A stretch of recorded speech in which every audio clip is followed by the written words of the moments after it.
선거제 개편과 고위공직자 비리 수사처 설치, 검경 수사권 조정안을 패스트트랙으로 지정하는 문제를 놓고 정치권의 갈등이 이어지고 있습니다. 바른미래당은 사법개혁특별위원회 간사인 오신환 의원을 교체하겠다는 방침입니다. 이에 바른정당 출신의 유승민 의원 등은 강하게 반발하고 있습니다.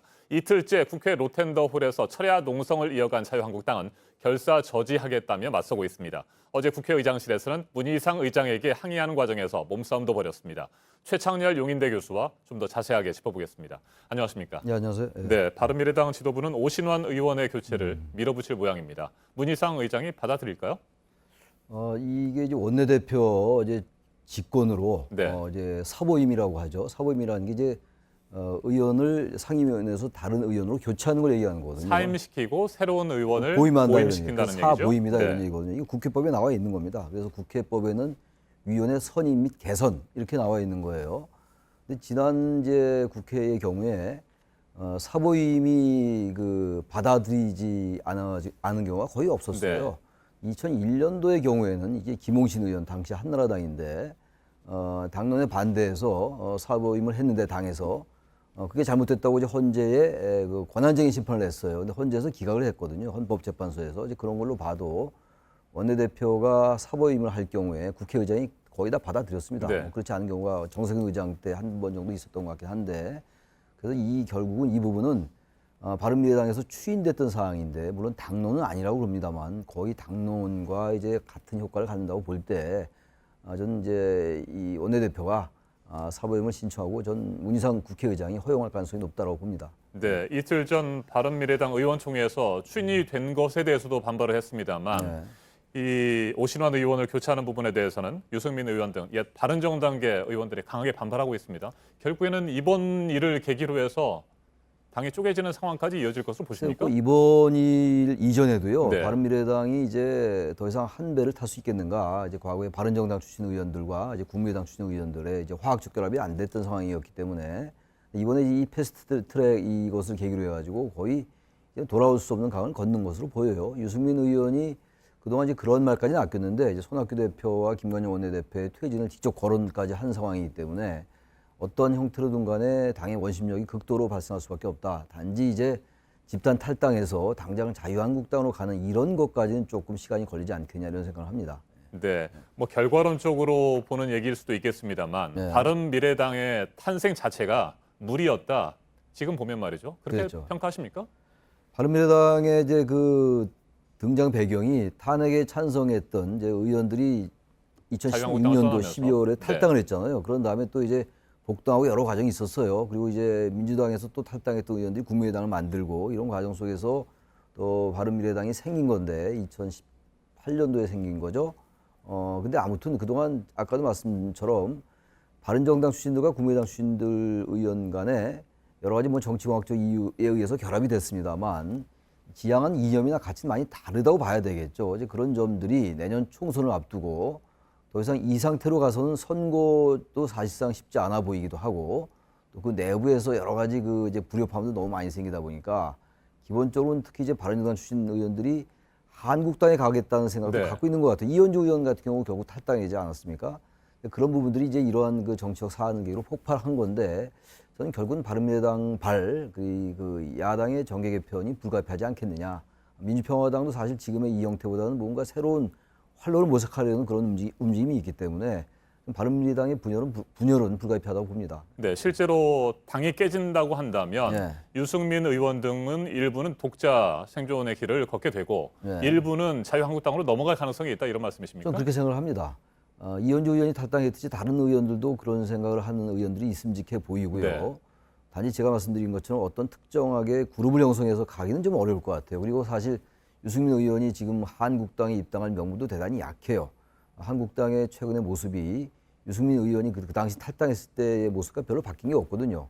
그래서 유승민 의원이 한국당에 당쟁하기는 어렵다 하더라도 다른 의원들은 일정 부분 가능성이 높다고 생각을 하는 거죠. 네, 옛 국민의당 출신 의원들은 어떻게 될까요? 뭐 이른바 제3지대 신당 창당론처럼 민주평화당과 합치거나 뭐 정책 연대를 하거나 뭐 이런 식으로 가게 됩니까? 어차피 뭐 바른미래당과 민주평화당의 당대당 통합, 합당은 뭐 쉽지 않아 보이고요. 지금 말씀처럼 민주평화당의 다수 의원들 그리고 이제 바른미래당의 국민의당 출신 의원들끼리 어떻게든 제3지대에서 새로운 창당을 할 가능성은 높아 보여요. 역시 정당들은 총선을 의식하지 않을 수가 없기 때문에 현재 민주평화당의 지지율이라든지 바른미래당도 마찬가지죠. 이런 상황을 볼 때 어쨌든 과거에 국민의당으로 다시 도로 뭉치는 게 아니냐 이런 비판이 또 이제 제기될 수가 있죠. 근데 어떠한 콘텐츠를 담냐에 따라서 그 당이 어쨌든 지금의 바른미래당과 지금의 민주평화당보다는 새로운 가능성을 모색할 수 있을 것 같아요. 그런 의미에서 어떤 이 패스트 트랙도 그렇고 새로운 어떤 야당의 출연 가능성은 높다라고 생각합니다. 네. 바른정당계 의원들뿐만이 아니고요. 자유한국당에서 계속해서 반발을 하고 있습니다. 패스트트랙 자체에 대해서. 그리고 오신환 의원을 교체하는 부분에 대해서도 네, 말이죠. 그렇습니다. 오늘 사법개혁특별위원회, 정치개혁특별위원회 제대로 진행이 되고 패스트트랙 안건 상정이 성공적으로 이루어질 수 있다고 보십니까? 글쎄요, 근데 지금 이제 자유한국당은 물리적으로라도 막겠다라는 네. 입장이거든요. 원내대표 김관영 원내대표가 어쨌든 사부임을 하고 문희상 의장이 받아들인다면은 사법개혁특별위원회에서 통과되겠죠. 선거개혁특위지 뭐 정치개혁특위는 별 문제가 없어요 지금. 이제 그렇죠. 오신환 의원이 사법개혁특위 소속이기 때문에. 근데 그렇게 될 때 이 정치권이 뭐 대혼란에 빠지겠죠. 뭐 4월 임시국회는 뭐 더 이상 얘기할 것도 없고. 아무튼 이제 물리적으로 이제 4개 특위를 막을 것 같아요 자유한국당이. 이제 걱정되는 게 거기서 그야말로 물리적 불상사가 생기지 않을까라는 걱정이 들어요. 그러나 어쨌든 간에 사보임하고 문희상 의장은 그것을 허용하고 이런 쪽으로 갈 것 같습니다. 그리고 패스트트랙에 있는 것들이 선거제 개혁도 그렇고요. 선거제 개혁은 사실 지난해 12월 15일 날 한국당도 동의했던 거였거든요. 네. 합의를 했던 건데 1월 달에 처리하기로.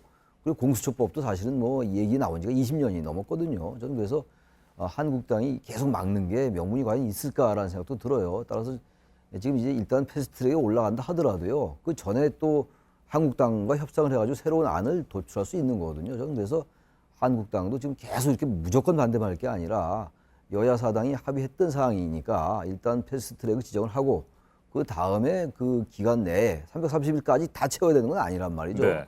그 전에 어쨌든 협상을 해서 한국당도 그렇고 민주당도 그렇고 뭔가 새로운 안을 모색하는 게 맞습니다. 어제 보였던 그거는 그야말로 대한민국 국회가 뭐 어제 오늘의 일은 아닙니다만 그 모습이 뭡니까? 그게 국회의장 맞고 또 무슨 뭐 성희롱 논란이 일고 뭐 본질과는 관계없는 여러 가지 얘기들이 나오고 말이죠. 이런 부분들은 한국당이 좀 자중할 필요가 있을 것 같고요.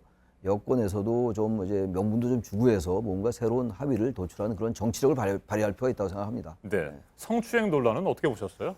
그래서 저는 그걸 보면서 그 접촉이 좀 있었던 것 같아요. 문희상 의장이 그 한국당 이미자 의원의 이제 볼을 만졌다라는 건데, 근데 이제 어떤 면에서 볼 때 이미자 의원이 뭔가 성희롱을 유발한 면도 전혀 없진 않은 것 같기도 합니다. 그래서 뭐 자해 공갈이다 뭐 이제 이렇게 주장을 또 이계성 하긴 대변인이 하는데. 그런 얘기를 했는데 그런 상황 속에서 이제 문희상 의장이 무슨 어떤 성적인 의지를 가졌다라고 보기에는 뭐 전 거의 불가능한 얘기라고 보고, 그러나 어쨌든 이미자 의원이 뭐 성적으로 여러 가지 수치를 느꼈다면 그건 뭐 법적으로 논란이 될 수 있을 것 같아요.